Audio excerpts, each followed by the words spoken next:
So a very good evening and a warm welcome to all our guests once again, architects, engineers, students, and key partners who have joined us today, both online and on ground for our fifth webinar series on the Ultratech India Next initiative for 2021-2022, Build with Speed.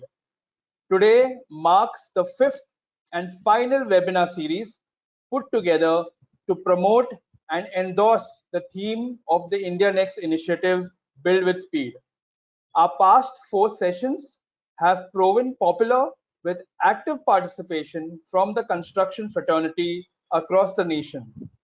The webinar sessions have helped widen and broaden the imagination of professional, students, designers, consultants, and even end users who are seeking inputs on technological and material improvement for building a home.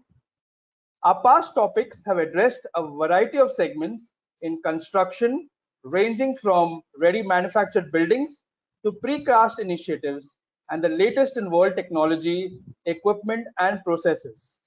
These live webinars have not only helped us to connect with our key stakeholders, but have also reached out to the newer generation of architects and engineers who are constantly seeking rich content and newer methods in technological advancement.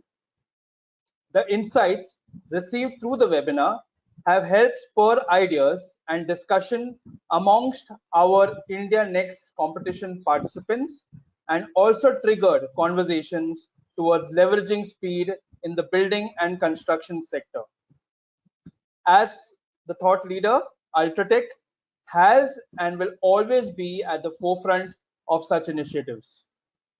Keeping this thought in mind, it is now time to invite my first guest for the evening, Mr.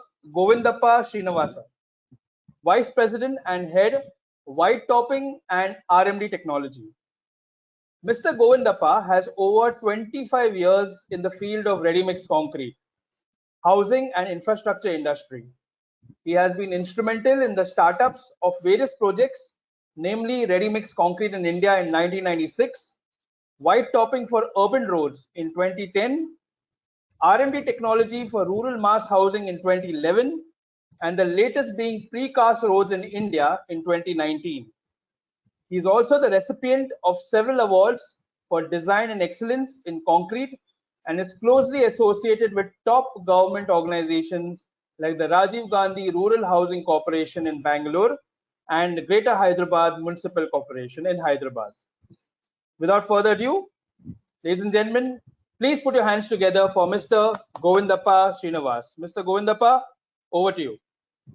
Thank you, Preston. Hello, everyone, and with a warm welcome to you all for the fifth edition of India Next on precast constructions for speed, the past, present, and future. So we have, that the Indian industry, as on date, the penetration of the precast construction is hardly 2%. That too in the infrastructure in the name of bridges, flyovers, or metros. Otherwise, there is a huge potential in the country. Globally, I have embraced this technology quite a long time. I think we got a very eminent expert, a speaker, and the designer who is exposed to global the precast industry, Mr. Sanjeev K. Sharma ji.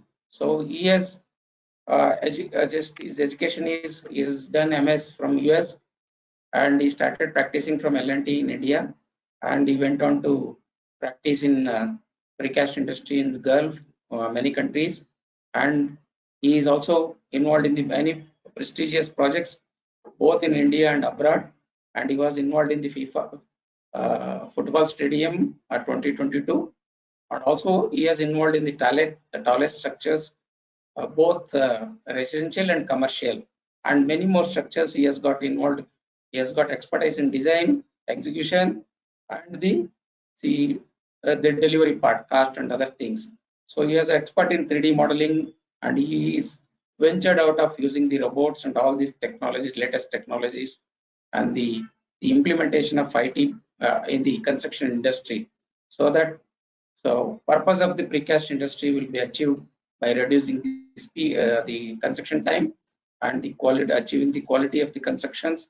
All these things, whatever the problems, perennial problems the Indian construction industry is facing, I think he has got a lot of expertise. Over 23 years his experience in this, and he has started his Melior structural solutions since 12 years, 10 years. I think 2012 he started in India, that to Mohali, and he has got office in Canada, and he has involved more than 500 projects globally, and independently he has already completed over 100 projects in India last 1 decade. So I think with this background, I request Sanjeev Sharmaji to take over and enlighten the entire precast construction aspects, design aspect, execution aspect, and the total output of that products, the entire outlook of this one, so that the participants who are the engineers, architects, designers, practicing engineers, and all our stakeholders will enlighten and will take this forward for their future projects. Over to Sharmaji. Thank you, Mr. Srinivas. I would like to thank the India Next platform, all the organizers, for giving me the opportunity to talk on precast construction in the past, the present, and the future. Also, thank you everybody for the audience for taking out their time. The topic is, I hope, is very, very relevant for today's construction industry, and I hope we'll be able to do justice with the time that you have taken. So after this, the presentation, we'll have a webinar survey and a question answer session. So let's explore the evolution of precast in the past, its status in the present, and the possibilities in the future. Going back to 6500 BC, the earliest recordings of concrete structures date back that era, and the Nebeta traders of Syria and Jordan, they created concrete floors, housing structures, underground systems. So to understand the precast, I think first we have to understand the origin of concrete, because precast is primarily concrete. So as early as 6500 BC, there were some crude forms of concrete or the cement, formed by the historians. Coming to 3000 BC, Egyptians used mud mixed with straw to bind dried bricks. They also used gypsum mortars, pyramids, and some form of cement were also used to build Great Wall of China around this time. 600 BC Rome, although ancient Romans weren't the first to create concrete, they were first to utilize this material widespread. So the credit, bulk of the credit for the invention of concrete goes to Romans, although it was in practice in some primitive form much earlier than that. So they used a mixture of volcanic ash, lime, and seawater to form the mix, and then pack the mix into wooden forms, which once hardened, they stacked the blocks like a brick. So you can see an early form of concrete blocks. Parallelly, at the same time, in India, around 8000 BC to 1500 BC, that's where the Indus Valley civilization, basically the Harappa and Mohenjo-daro civilization, very advanced form of construction was happening, or you can say the archaeological evidences have been found. So the Indus Valley consisted of cities and towns that were much advanced of their time. They were very good structural layouts for the towns, homes, and public buildings, which seemed almost luxurious for their time. They had a sophisticated plumbing setup, were multi-story. The most structures were made of bricks and stone stuck together with a wet mud mortar or lime mortar. Now, lime mortar is composed of lime and aggregates such as sand mixed with. So the ancient Indians were the first to use lime mortars, which they used to plaster the temples. And lime is the primary component of cement. Stone, wood, etc. were also present and kept evolving parallelly. And several outstanding stone buildings exist, but not much known evidence of material similar to concrete is available during this time. Although cement evolved from lime, Indians were the first to use the lime mortars. But very limited evidence of concrete in the earlier ancient Indian construction is found. From 300 BC to 300 AD, the Romans made the early form of concrete by mixing volcanic ash and lime with seawater, as I already explained in my previous slide. So a process closely resembling to precast concrete was used thousands of years ago by Romans. So they used the wooden forms to create beams, columns, and other structures, some forms of other structures using these elements, which are still visible today. So we have the Pantheon ancient Rome temple, as you can see on the slide.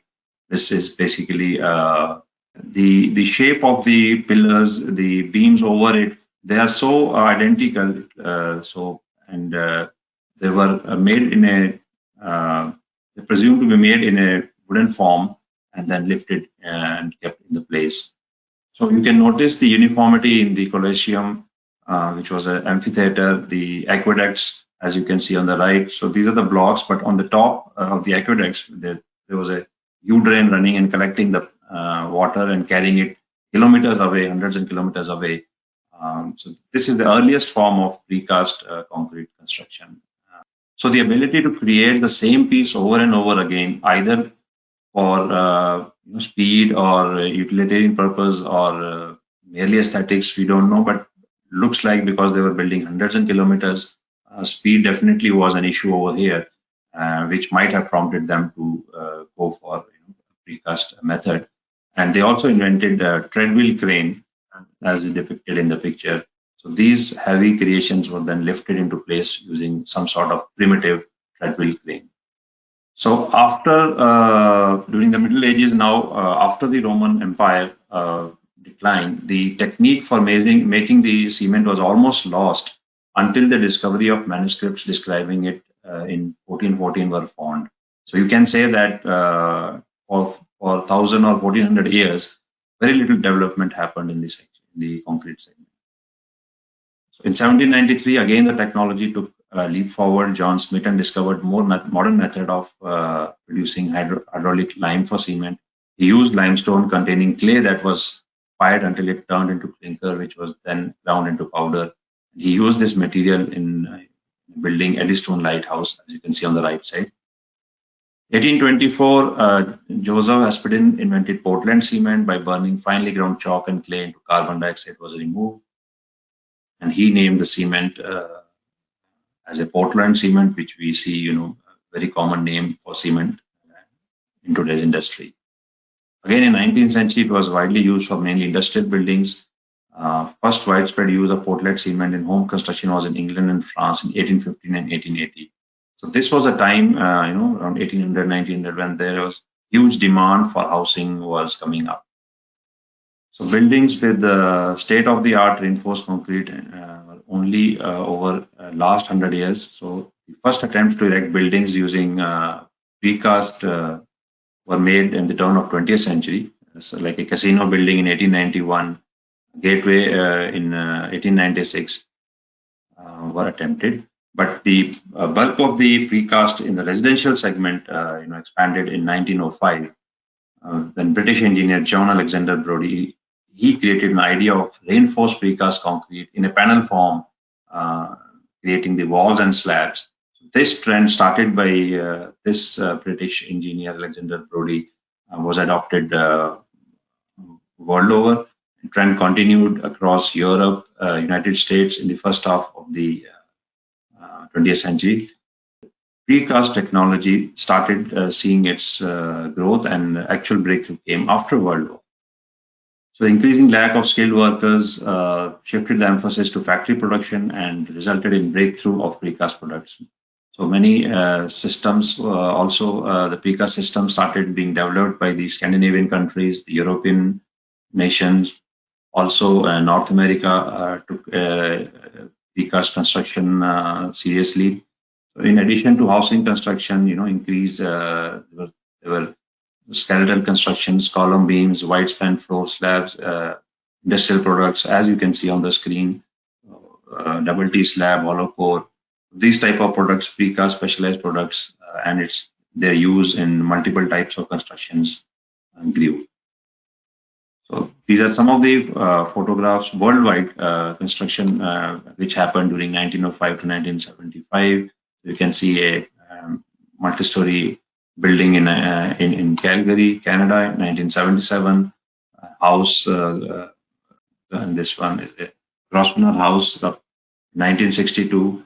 Bridge in 1960s and 70s. And on the right, you can see down European style apartment buildings during that time. But India was not different from the world view. So Hindustan Prefab Limited was opened in 1950 and got incorporated in 1953. So it was earlier known as Hindustan Housing Factory. It was set at the behest of Pandit Jawaharlal Nehru, the first Prime Minister of India, to solve the housing problem that was created due to the influx of refugees coming from West Pakistan. So when partition happened, a lot of refugees came. There was a big demand in India for housing. So again, for the speed, precast was identified by the government, by the Prime Minister. So this photograph taken from the website of Hindustan Prefab Limited, it shows in 1950, the Prime Minister visiting the Hindustan Prefab factory. And on the right, you can see some of the projects which are done by Hindustan Prefab. How is it is the precast in its present form? So since 1950 in India, the precast took some time to, again, it went into a silent mode, and it last 10 years, a decade or so only, maximum couple of decades, it has become active again. So we have covered the past of the precast, how it started with Roman Empire and with some basic forms of precast construction. Then it was silent for around 1500 years. Again, in around 20th century, the concept of precast concrete picked. There was a lot of construction then for around 70 to 80 years. But how do we see in its present form? I would like to explain what is precast in the present form, because it is very different from when it was invented. What we call precast in today's scenario has to be seen in today's perspective. How do we define it? So today we define precast concrete that is cast into a specific shape and a location other than its final service position. So the concrete is placed into a form, typically steel, and cured before stripped from the form. These components are then transported to construction site, erected into place, and connected to make structure. So the wooden forms have given way to steel forms. As you can see, this is a table at the working height. The components are then transported to site. The connections are made. The building is formed. Benefits: speed, all-weather construction, reduced labor, reduced activities, automated process, better quality control, architectural pleasing, and reduced wastage. Precast plant can be simple outdoor plant at a site or close to the site location, or it can be an indoor state-of-the-art factory with long line beds, pre-stressing beds, or tables which are either stationary or semi-automatic or circulation, depending upon how much, what level of automation is present in the. This is how a precast plant looks like. You have a production unit, you have a storage area, you have the supply, the material storage areas, you have the concrete manufacturing and supply areas. So what type of buildings and structures today can we make in precast? So residential buildings can be made in precast, commercial buildings, hotels, institutional buildings, museums, stadiums, car parks, retail, religious temples,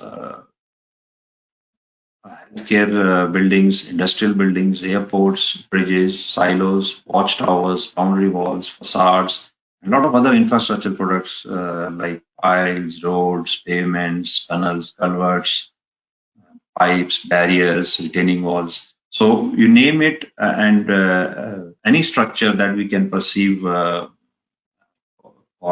either in a building segment or an infrastructure segment, we can do that in precast. So what is precast consisted of? Like if in any precast structure, what are the components of precast structures? We will explain briefly, mainly focusing on the buildings here. So we start with the slabs. We can have a solid slab, half slab, or pre-tension slab. We can have a hollow core slab. So depending upon the utility, like if it's a small span or is it a large span, Accordingly, different types of slabs can be made in precast.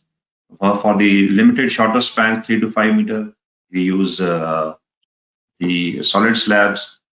For the long spans, pre-stressing helps. Hollow core slabs are used, and double T slabs, again for much longer spans up to 15-20 meters, are preferred. Ribbed slabs are another form up to 5 to 8 meters.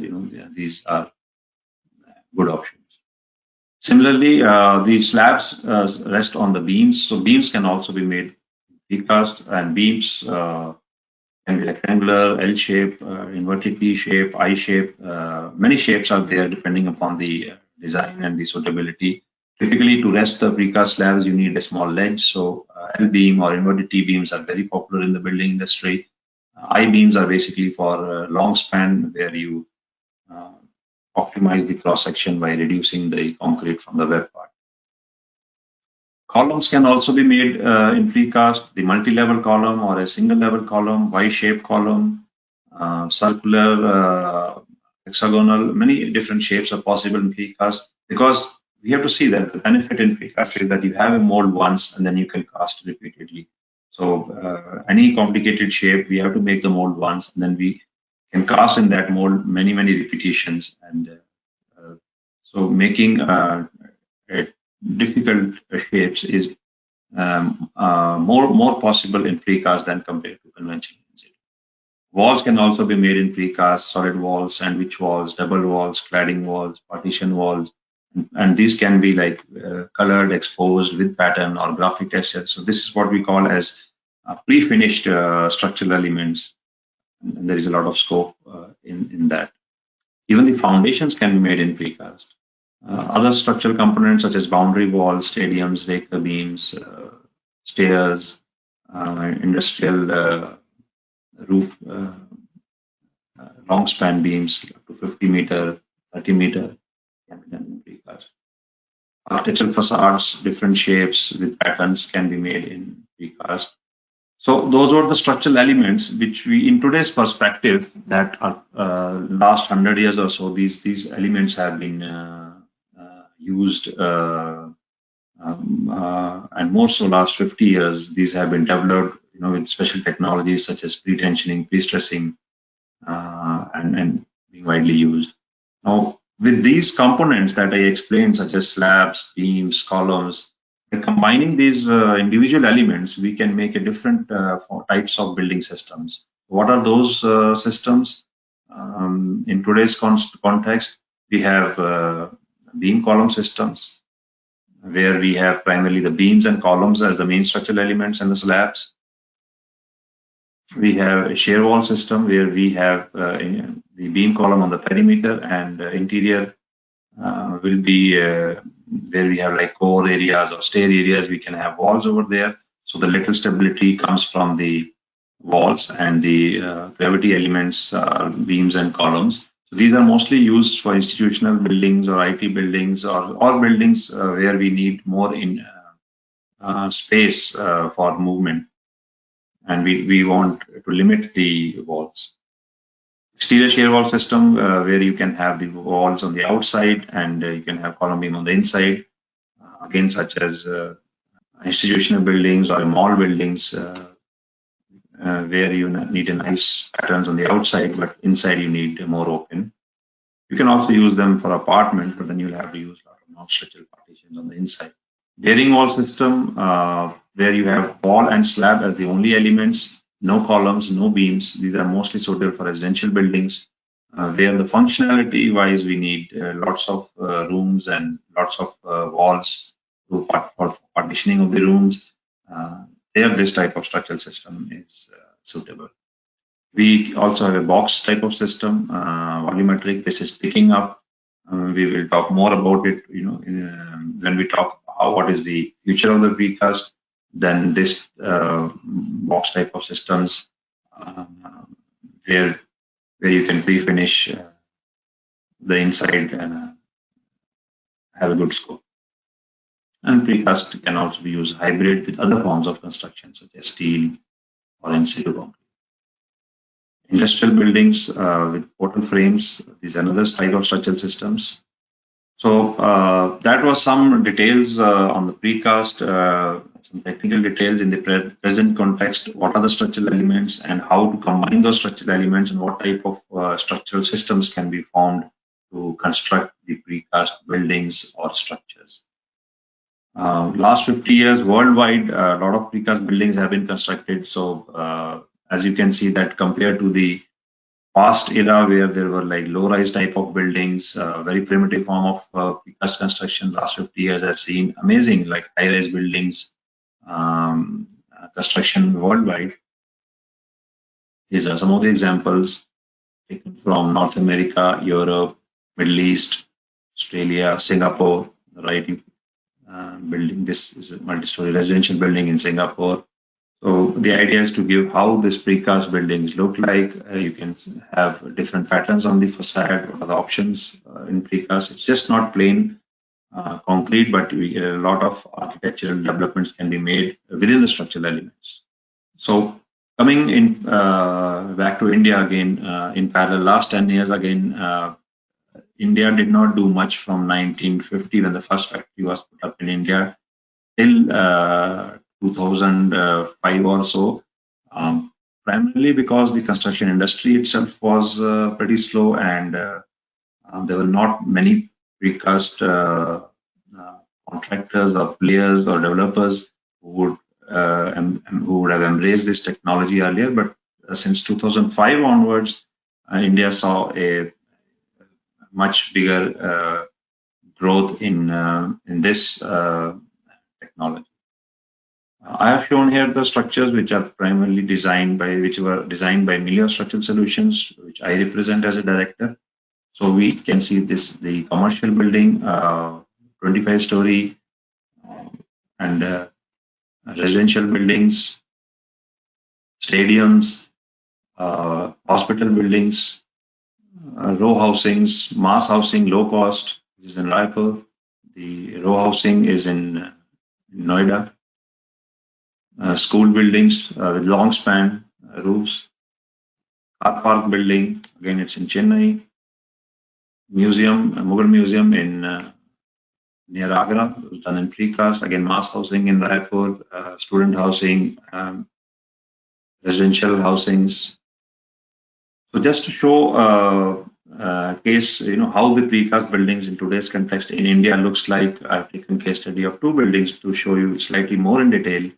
This is a Galaxy Tower, which is a 4 basement plus ground plus 24-story building, and you can see the completed picture, and you can also see that during construction, this was each floor plate is around 100,000 square feet. So it's a large, massive project completed within 14 months with the achieving speed, and where the labor employed was almost like 40% only of which you would otherwise require in a conventional building. This is it's a 25-story ground plus 24 and 105-meter height. This is the interior view of it. Hollow slabs, long span has been used. Pre-stressed band beams with columns, precast columns. This is a section view, side view you can see during the construction. So basically, primarily 3 large bays are there, each bay around 11 meter. So it shows the precast structural elements. So there's a precast slab, secondary beam, columns. And this is the structural system that was used, the frames at the perimeter and the shear walls in the interiors. The second project, precast, I would like to show residential. The commercial and residential, these are the primary forms of, the bulk of the types of buildings are either in a commercial category, IT category, or the residential category. Then we have institutional, stadiums, and other types of buildings. But it would be interesting to see how a precast residential building looks from the inside and the outside. So outside you can see there is no plaster, just the precast elements painted, and you can get these finishes, what you can see on the screen. This is during construction, the photograph. This project is in Bangalore near the airport. You can see during construction, the grooves were made in the factory itself, in the element itself. Crane, I think think with one crane, probably around these 10 blocks were used, were constructed. These are some of the final finished photographs. So all these external elevation grooves with just the painting over the panel, you can see that this amazing finishes can be achieved. This is in India. This is how the interior looked like during construction. So all the services, everything comes inside the panels in the plant. So very limited work at sites, and that's how you get the speed. These are the final finish looks. So we talked about the past, how the concrete involved, and how from the concrete the idea of precast came to Romans. Probably many other places in the world, which not known, but Romans were the one to showcase it, in their structures that we can see. Then we covered the precast in the current era, which is, let's say, you can say last 50 years or so worldwide, and primarily in India, last 10 years. The current era of precast in India, we would say last 10, 15 years only. What is the future of precast construction next 50 years? I would say the next 50 years, worldwide progress in India would be same, because India is catching up, and it would not be left behind. But too much of the construction is already happening. There is demand in this part of the world. There is shortage of labor in this part of the world. There is requirement for the automation in this part of the world. So what can happen in precast in future? In just few slides, some idea has been captured. So there will be some poll questions, very interesting, and it would be nice to hear back from the audience your opinions. So the organizers will be sharing some poll questions. I would request everyone to kindly participate in the poll. Mark your options so that we get a good set of results from each and every one of you. Requesting everyone who is both online and offline to please participate in these poll questions. Thank you.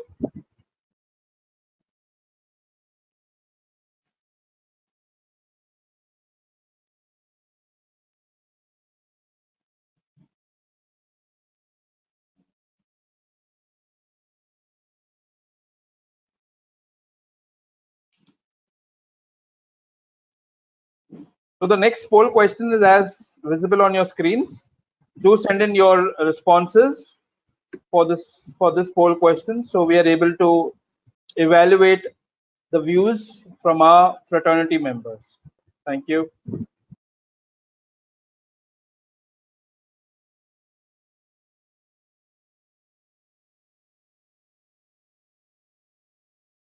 Yeah, I think what is most important to see over here is that 44% of the population, of the voting population, still feels that precast is not going to be the technology, which is very interesting. Sanjeev, what are your views on that?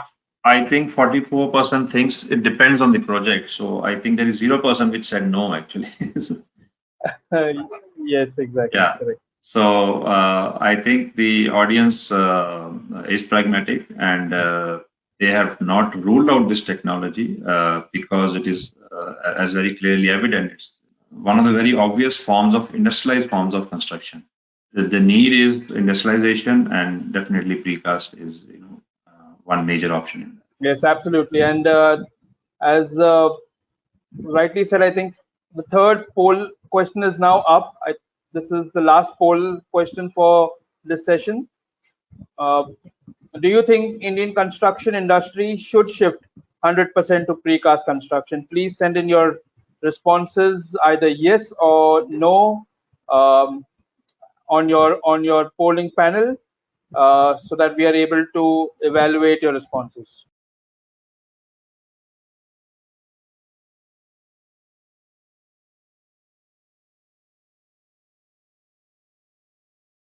Wow. What are your comments on this, Sanjeev? Yeah, it's a very balanced view. I think 47% says yes, they should shift, and 53% says no. Yeah, India is a big market with different levels of, you can say, technological awareness and advancement. So It is changing very fast, and as clearly evident, 50% of the opinions say that we should be cautious and not rule out the other technologies as yet. I think wherever speed is required, the industry will look into precast. Wherever there is labor shortage, we as a practicing consultant, we are already observing that the requirement of speed and the shortage of labor. These are the two primary reasons why people look for the precast construction method.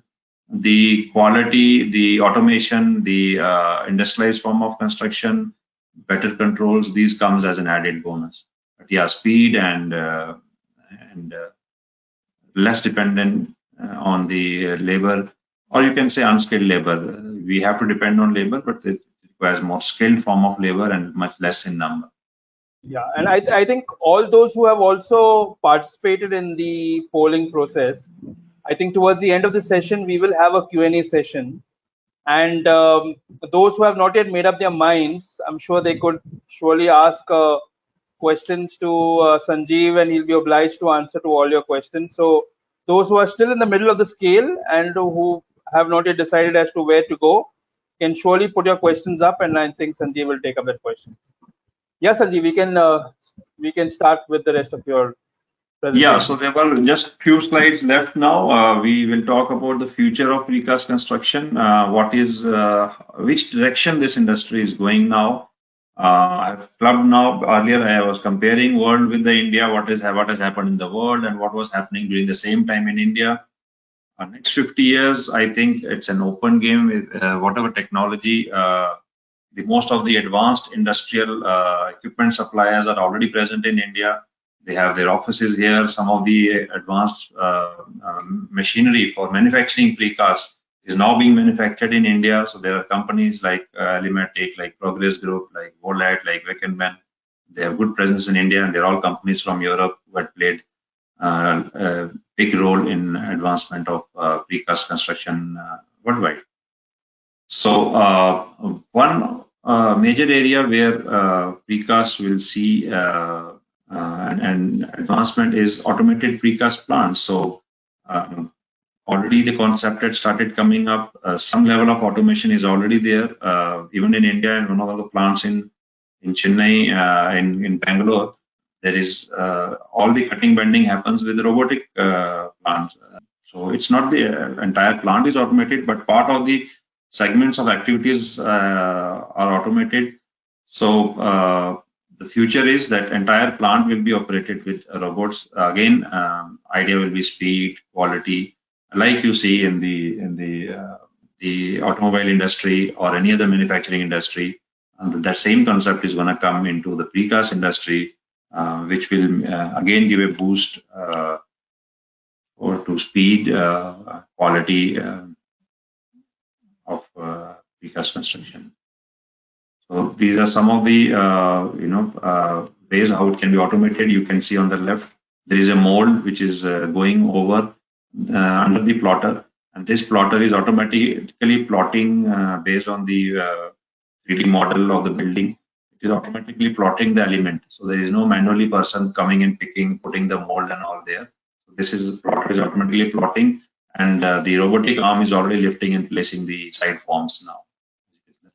On the right, you can see that on the circulating pallet, the molds are automatically moving from the plotter unit to the casting unit to the curing unit chambers. These will be remotely controlled, mostly programmed, and you will see the industry high level of automation and use of robotics. Second aspect, what we are going to see in future more and more in precast is the volumetric precast. We saw that we were making elements in the factories and then assembling them at site and then doing finishes and all over it.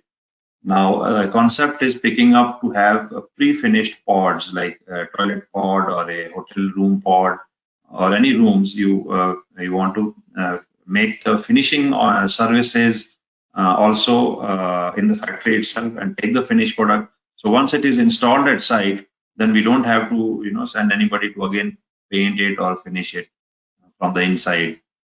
So this is known as volumetric precast. So this is some crude forms you can see here. This is going to, it needs heavier cranes, it needs some more research and advancement, how to cast these elements, how to do the finishing at site, and then at the factory, sorry, and then how to transport it. But it's catching up, this form of construction becoming very popular again, because we can achieve a lot of speed at the site. And next 10 to 50 years is going to see huge strides in this particular form of precast construction, with their speed, automation is going to be the focus. Third, very interesting, is the precast construction right now. Any form of construction right now happens in the project model, where there is a specific project with the specific requirements, and all the elements are produced based on that requirement. But like in wooden industry, next 10 to 15 years is going to see a retail model coming up, probably, where you will have a stock of elements, columns, and beams readily available, so that once you order, you can get immediate delivery on order, and it can be installed quickly. So a house which takes 1 year, used to take 2 years in the past, has come down to 1 year, or even 6 months, even 3 months nowadays with the precast technology. It might be in future, you can maybe able to get a house in a day or a week, depending upon how this retail model is basically taken up. Studies are happening, some research work is going on. There has been some white papers in the market, but like any other sector, I think this sector is going to see a retail model next 10 to 15 years, which will be interesting to see. So you can probably will be going on a website, choosing the slab types, beam types, column types, and getting our house as per our requirement, or a building as per our requirement, immediately, with immediate delivery on order. The references I use, a lot of websites from Google, Consolidated lecture series, and the stakeholder, the project photographs which I shared. So I took from the stakeholders, like the contractors, developers who are involved in that. With my presentation, thank you all for being patient, and thank you for your time again. We can go for the question and answer session, and over to the organizers. Yeah, thank you, Mr. Sanjeev. I would now request Mr. Govindappa Srinivasa to kindly take up the Q&A session. Thank you, Sanjeev ji. My first question is, how is the services will be provided in the precast building, whether it is a factory or at the site? Yeah, currently the services are provided in the factory, in the units, and some services are done in the site as well. Let's take example of a building with a wall and slab system. So what typically we do, that the wall panels, they come from the factory, so all the conduiting which is required in a room, or the conduiting for the wiring, the junction boxes, so these plumbing pipes, the AC circulation pipe, drainage pipes, so these are all placed in the panel itself in the plant. The wiring is done at the site, and again, when the slab is placed, so we have an option either to put it in the factory, or there is a small 2.5 inch structural topping over the slab, where the services are typically laid at site. So it is a 50-50 currently, you can say, at present. Again, which saves a lot of time, because primarily it's mainly the wiring and routing that is done at site. All the we don't have to chisel anymore, like in conventional buildings, or cut the block works to do the services. What is the cost effectiveness of this construction, precast constructions, over the conventional or cast in situ construction? Yeah, so the cost comparison has different modes of cost comparison. The life cycle cost of the building definitely comes less, because it is a very, very low maintenance form of construction. And when the delivery time is squeezed, it can be constructed up to 50% faster. It can save time, so you can start getting your returns on that building, on that investment earlier. So accounting all those, the life cycle cost, it comes out to be economical. But when we take the direct immediate construction cost with the material cost, we can say that it is within plus minus 10% margin. Right now, because most of the molds are steel molds, it's a high technology investment. It comes 5%, 10% more than conventional cast in situ if you compare it with average prices. But if we take the prices of some good contractors, the top A-class contractors who would give you for any building, then the precast construction building can match the price of what the typical top 5 or 10 A-class contractors in the country would cost. What are the challenges during construction in precast? Any challenges like joineries? Yes, the precast construction has a lot of joints, so the joints have to be planned. So that's one aspect which is done at site, is basically the connections of the joints. So a lot of focus is on the joints, and challenges I would say majorly is that precast requires a lot of planning, much more planning than the counterparts in conventional construction. Each and every element has to be thought of, has to be detailed, the drawing has to be there, they have to be accurate, the sequence has to be planned. So like any other advanced method of construction, this requires much more planning in advance. And once the planning is there, done properly, then it becomes very easy at site, because we already would have overlooked all the challenges that can happen, all the services that can come. The precast element comes from the factory. So if your one is not satisfied with the element, the way it has come out, be it a quality issue, be something is missing, or the size is not okay. So we have a choice to reject the element at the factory itself and cast it again. Unlike conventional form of construction where we see the problem at site and then we cannot do anything because it's already cast at site, breaking or rectifying the elements later on at site becomes very difficult in conventional construction. So we have many advantages there, but yes, we require planning in advance, and that is one of the major challenges. There is a question from Ganesh Biswai. Here, sir, in safety of these precast construction of the buildings, what are the measures taken to overcome all these safety issues while erection? Yeah, very interesting question. Good question, I would say. We have to look that in precast construction, since it is being automated, the requirement of labor is less than half compared to a cast in situ construction. So less the workforce, more safe the environment to work, because safety happens because of accidents during working or caused by the workforce. So we reduce this workforce, and also out of that half of the workforce, again half is in the factory. So at site, basically you are left with hardly 25% of the workforce compared to any conventional form of construction.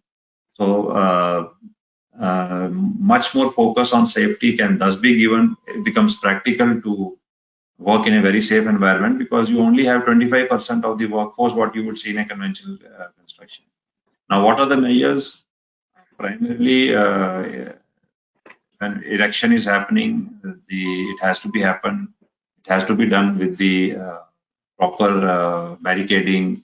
All the equipments has to be calibrated.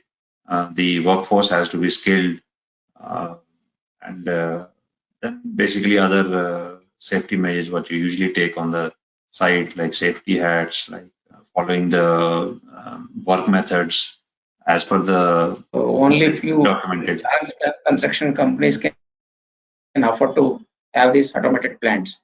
How we can address the small players requirement with these technologies?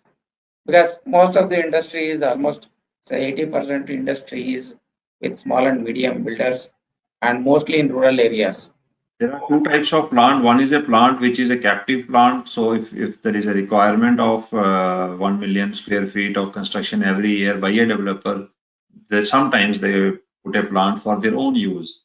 But then the second form of precast factories is with the precast contractors. Like they have already the factory and they can supply you one house, two houses, one building, or 10 buildings, depending upon the requirement of the user. So precast contractors are available in India. Now, Tier 1 cities, almost every Tier 1 city has it. Tier 2 cities, plants are coming up now. Right now, the mandate is that, yeah, precast is usually good for large projects where the volume is more. But I have noticed in small places now, in Punjab, in South India, in Bangalore, people are doing precast even for 1 or 2 units of residential villas, residential houses requirements. So from one factory, typically up to 300 to 500 kilometer radius, the supply of elements can be made, and precast factory can start from smaller setup to a larger setup, as I had shown in my presentation initially, depending upon how much volume is planned to be constructed from that factory in a year. I understand the challenges in the rural areas, which has poor road connectivity, but with the focus of Indian government on the infrastructure since last 10 years, it has been immense. I am sure next 10, 50 years going to see huge growth of precast or prefabrication coming into smaller towns. The companies working in the smaller towns will have to take some initiatives, will have to see the benefits, of course, and then invest accordingly to cater for those local areas. What about 3D printing technologies for housing? Yes, very interesting technology, 3D printing. It is not precast technology, so I did not mention that technology, but yes, it is also another form of technology which is coming up where we have a printer at site, and this printer can make the building by pouring flowable concrete without a requirement of any form, and this printer can be pre-programmed for any shape. Right now, this 3D types of buildings are done for very small scale, like single level or two level small buildings. We still have a lot of research needed how multi-story buildings, 10, 15 story can be achieved with the printers, how high the printer should be. But it is an interesting technology, parallel technology to precast, like many others, which is evolving. It's very nascent stage. Hardly 1 or 2 companies in India do this at a very, very small scale right now. From Mantos Maiti, how is the bolting system in precast structural elements? Yeah, the connections basically in precast, there are hundreds of ways to connect precast elements. It's a presentation in itself. If we have to go with the connections, bolting is just one form of construction which we typically do not use in India for more than 1 story or 2 story. It is used only for very small types of buildings, the bolting. We try an emulative approach in India because it's a seismic area. So emulative approach means that connections of precast elements should be such that once constructed, it will behave similar to a building that is constructed with a cast in situ convention technology. So we use a lot of reinforcement, dowel tubes, grouts, which we call as wet fixings, rather than the dry fixing, which is bolting. Bolting or welding with plates, drag angles, we use it for small single or double story buildings. But the tall buildings that we have seen, typically we use reinforcement continuity and dowel tubes. And also there are proprietary items such as Ultratech couplers, chemical couplers, which are used to connect. But the reinforcement from one element goes into the another, like it goes in a cast in situ construction, which gives continuity of connections. One element to another element, you have lots of rebars. Slab to wall, again you have rebar going into the topping. Bolting has a limited use, and for large projects, for multi-story types of projects, we use emulative connections. But it was a good question. My last but one question is, what is the maintenance aspect of this? How difficult, how easy while we go for maintenance of the services in the precast buildings? Yeah, so leakages and other things, how we can attempt that? So the question is, how is the maintenance aspect in precast? So I'll break down this question into three sub-questions. Number one is, how about the maintenance? The precast typically uses much higher strength of concrete. So the decay and the repair is much less compared to cast in situ building. Again, there is no plaster. And if we use pre-finished precast elements, then even the finishing or painting is not required, because the exposed aggregates or the pre-finished graphic concrete type of finishes, they last 50 to 100 years without much repair. Just wash the building. I know of a project where I was involved in Dubai Marina, where we use exposed aggregate concrete, which is already colored. It's almost 20 years now. Still they look as new whenever we visit, and they're just washing it. Right? It's already pre-finished exposed aggregate color. Second aspect of the question was, since the services are already inside the precast elements, then how do we do the maintenance part of it? So nowadays, be it conventional construction, let's say aluminium formwork type of construction, the services are embedded in concrete, also in the conventional form of construction. It's not that only in precast we do like that. So if in precast we are doing with a column beam type of a system or a mall, then all my services will be exposed. If I'm going for a residential building where I have walls, then my services will be inside the walls. My junction boxes will be prefixed in the walls. So some of the services are on the surface, which you can easily open the box and repair it, be it precast, even if it is a precast element. Only the conduiting is inside, and in which the wiring is again flexible. The wiring is done later on at site in it, so that a concrete tube is there, which forms a hole. So even if the tube decays, the hole will still remain. Tubes are also nowadays, if it's PVC, then they have a long life. They don't decay it easily. But let's say if something happens, the void is still there. The wiring can be relayed again, because you still have that hole. And you do the same in the cast in situ concrete buildings. It's not any different in precast. Only thing is, you're doing there at site. Here you're doing it in the factory, but the method remains the same. Third aspect was regarding the joints and leakage. Yes, there are joints, and we have to seal them. There are materials available for it. There are details available for it. So the joints are sometimes stepped so that water cannot,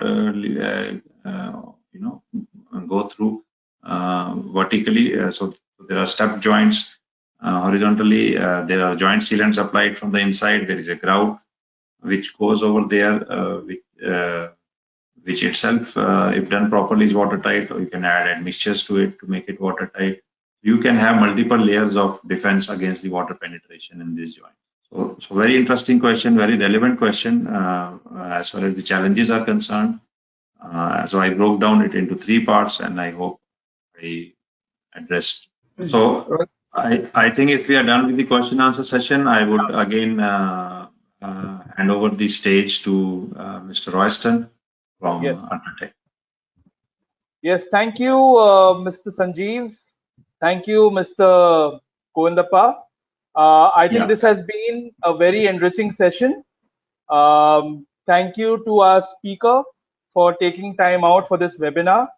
Most importantly, for sharing with the Indian audiences modern construction technologies such as precast and pre-stressed concrete. and I'm hoping there has been a lot of key takeaways for our audiences. Also, a very special thank you to Mr. Govindappa for being the voice of the fraternity and facilitating the introduction and conversation between our audiences and our expert panelists. I'm sure there are a lot of unanswered questions, and we will be able to address those questions. I thank the audiences for taking time to attend this session. The webinar series has surely kept to its promise in exploring the state-of-the-art construction technologies for rapid and cost-effective construction. It has been a super buzzing evening and a highly engaging participation. I thank each and every one of you for being so participative and sharing your question and your inputs, and also being participative in the polling session. For those unanswered questions, we will be sharing the response on email. The recorded session of this webinar can be viewed on our website in the next 72 hours for those who have missed it.